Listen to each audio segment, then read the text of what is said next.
Call your sponsor. Call you sponsor. Call you Call sponsor. your Call you sponsor. sponsor. Call you.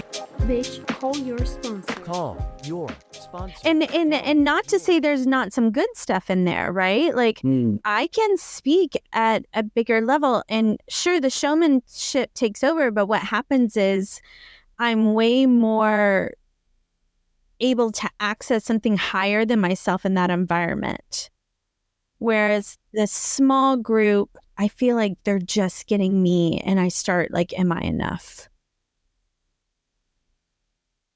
Oh.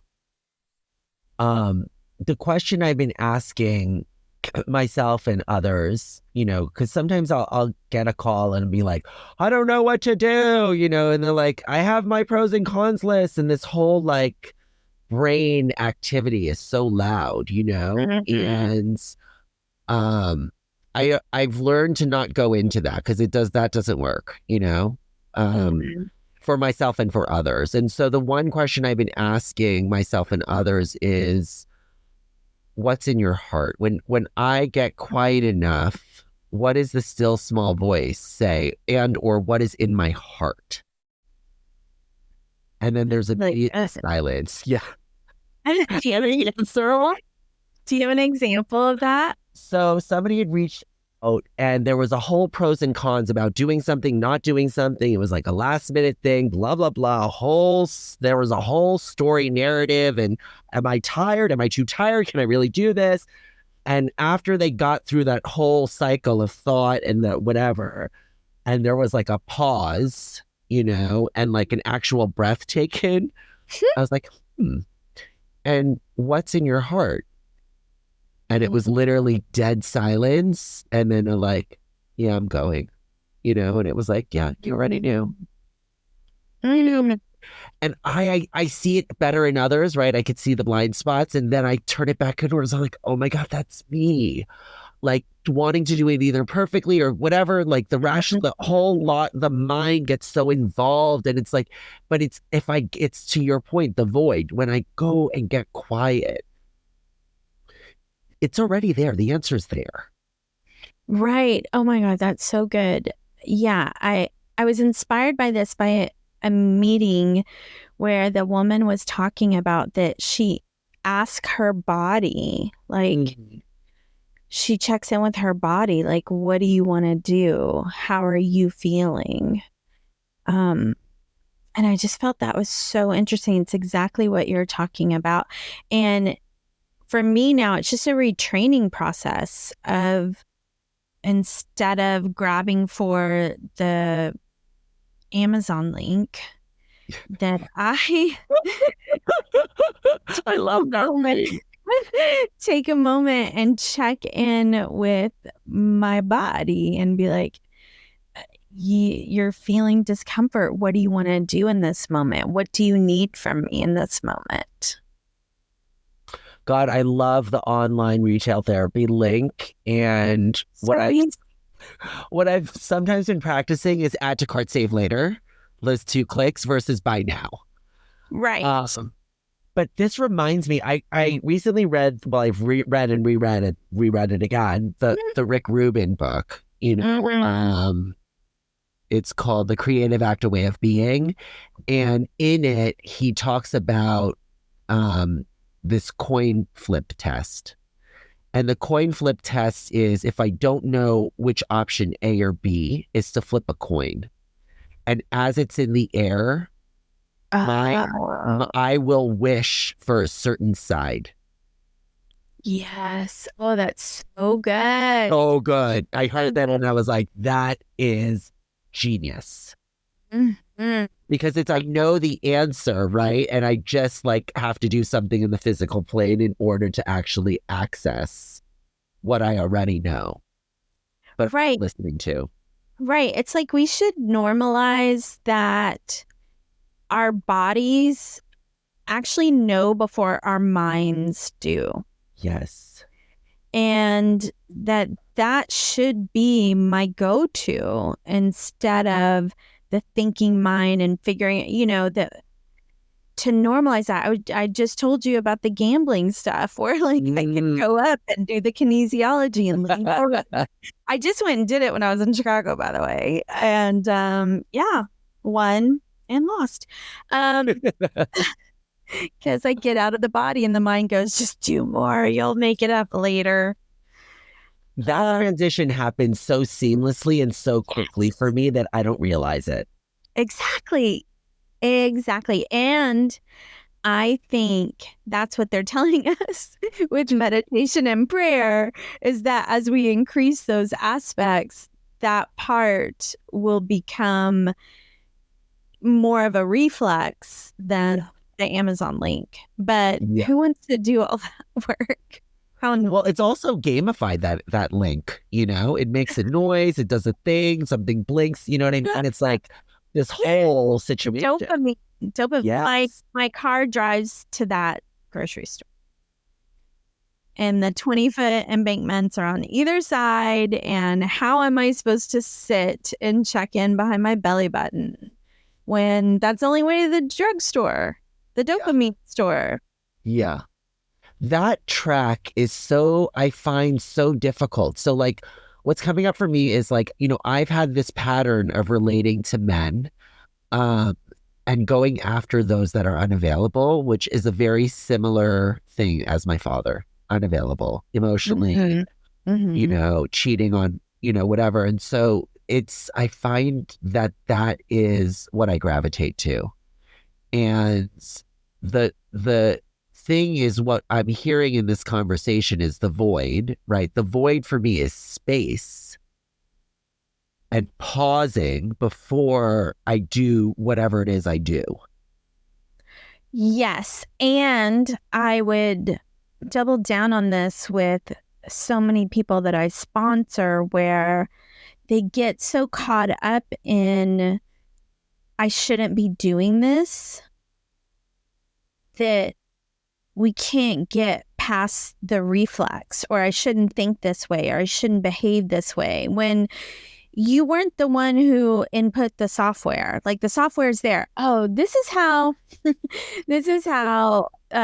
McGraw came into our society, is that Oprah was in Texas when the meat company was suing her.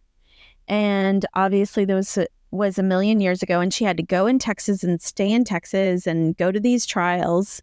And she kept going, I can't believe I'm here. I can't believe I'm here. I can't believe this is happening. And all of her team around her were like, we can't believe you're here. We can't believe this is happening.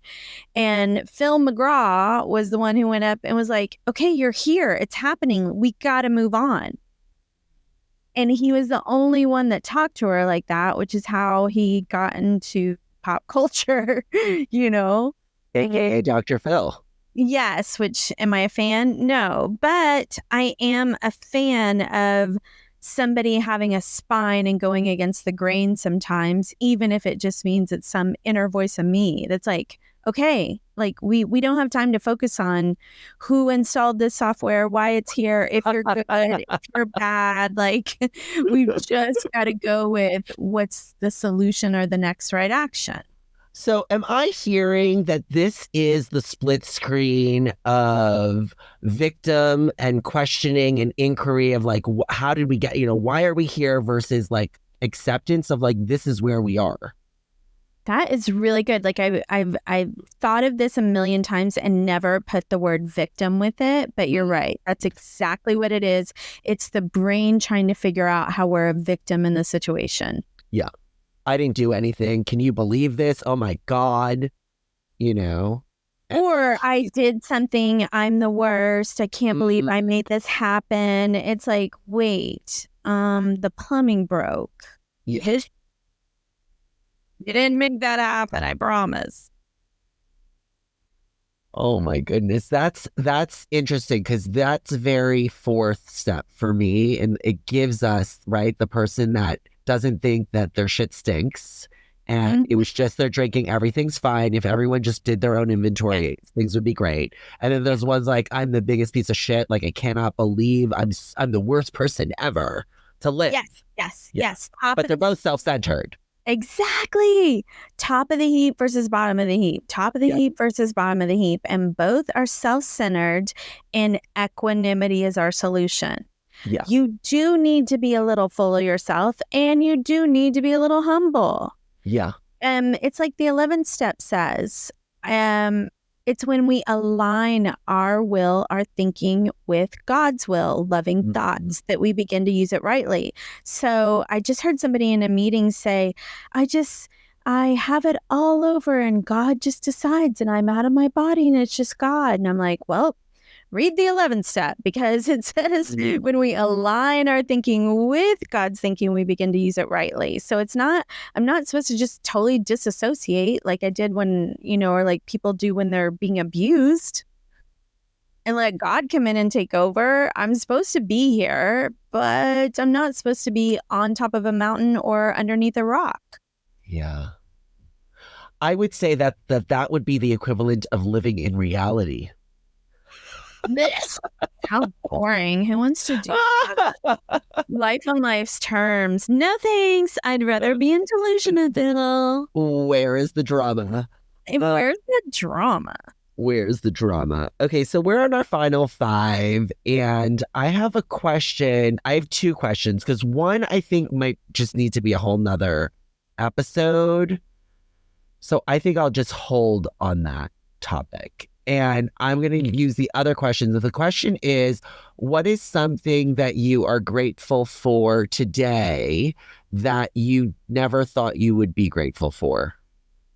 Such a good question. Oh my goodness. Well, it says in Keys of the Kingdom, which is one of my favorite passages in the big book, it says, where we used to run from responsibility, we find ourselves successfully shouldering it with something. Okay.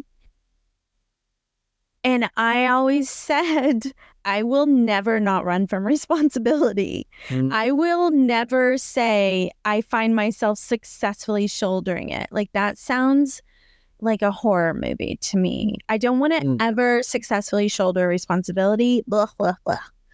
And and now it's like, there's a little place I have for my eyeglasses and my sunglasses. There's like, I pick up the coffee before I run out of coffee. There's so much stuff that makes my life easier and more manageable by being responsible. And I can't believe that sometimes I actually enjoy doing the responsible things. What about you? Goodness, this is a tough one. Is it tough? It's not really tough. I just made that up. No, it's, I guess, grateful for something that I wasn't grateful for before. So I guess in the vein of our conversation is all of these defects, defaults, character defaults, right? The things that I do that I was shoulding myself not to do. There's a gentleness and a softness around them. And what I'm really aware of as I continue down this path is everything that comes on the path, either for me signals as an affirmation of like, yes, this is what I would like, or this is what I would not like. If that makes sense, right? So like, I equate this to like my first job. It's horrific boss. And it was like, I'm supposed to learn everything that I do not want to be if and when I get to that position, right? So everything that comes in, does that make sense? Yeah. Yeah. That makes a lot of sense. That's so good. And what growth? Like, you can measure that.